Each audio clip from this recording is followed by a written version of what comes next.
Hello বন্ধুরা, সকল বন্ধুকে জানাই হ্যাপি হোলি।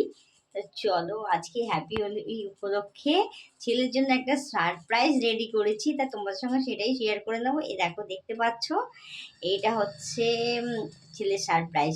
তা চলো আমি যাচ্ছি ছেলের কাছে, গিয়ে দেখছি ও কতটা আনন্দ পায়। ওর জন্য একটা সারপ্রাইজ রেডি করলাম, তো তোমাদের সঙ্গে শেয়ার করছি। চলো ভিডিওটা পুরো দেখতে থাকো।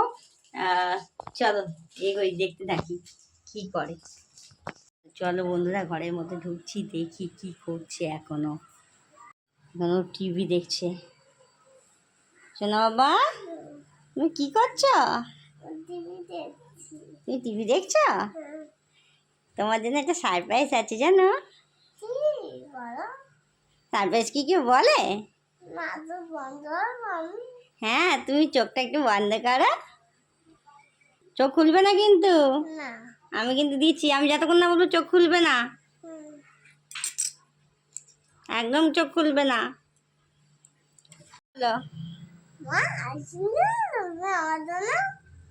কেন, আইসক্রিম তুমি ভালোবাসো? তুমি আইসক্রিম পেয়ে কি খুশি হয়েছো না হওনি? খুশি হয়েছো? এটা কিন্তু আমি দোকান থেকে আনিনি, আমি তোমার জন্য একটা সারপ্রাইজ বানিয়েছি। তো খাও, খেয়ে আমাকে বলো কেমন হয়েছে।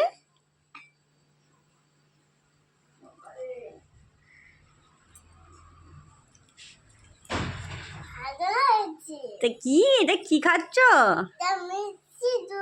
হ্যাঁ, এটা মিষ্টি দই না? প্রথম আজকে সাদা মিষ্টি দই বানিয়েছি, তাই না? কেমন হয়েছে বাবা দইটা? তোমার পছন্দ হয়েছে? ওয়েলকাম সোনা। বন্ধুরা, আমি তো বাড়িতে টক দই প্রত্যেক দিনই বানাই, গরমকালে প্রত্যেক দিনই আমাদের টক দই খাই আমরা। আমরা বলতে আমি, ছেলে আর মা খাই। তা আজকে প্রথমবার ওর জন্য একটু মিষ্টি দই বানিয়ে দিয়েছি। তা মিষ্টি দইতে লাল সবসময় খাই, তা সেই জন্য আজকে আমি ঠিক করলাম চলো একটু সাদা মিষ্টি দই বানাই, দেখি আমার ছেলের কেমন পছন্দ হয়। সত্যি কথা বিশ্বাস করো, মানে আমি ভাবিনি এত সুন্দর হবে দইটা। আর এটা হচ্ছে আইসক্রিমের বাটি, এই পুজোর সময় আইসক্রিম খাওয়া হয়েছিল, সেই বাটিটার বাড়িতে ছিল। তা একটা বাটি তো আমার ছেলে ভেঙে ফেলেছে, আর একটা বাটি ছিল। তা কালকে আমি ভাবলাম না এই বাটির মধ্যেই পাতি। দইটা সত্যি সত্যি ভীষণ, মানে সকালবেলা তো আমি জাস্ট দেখছি না, পুরো এরকম বাটি উল্টাচ্ছি আর দেখছি একদম পুরো জমাট বেঁধে আছে। সত্যি ভীষণ ভালো লাগলো।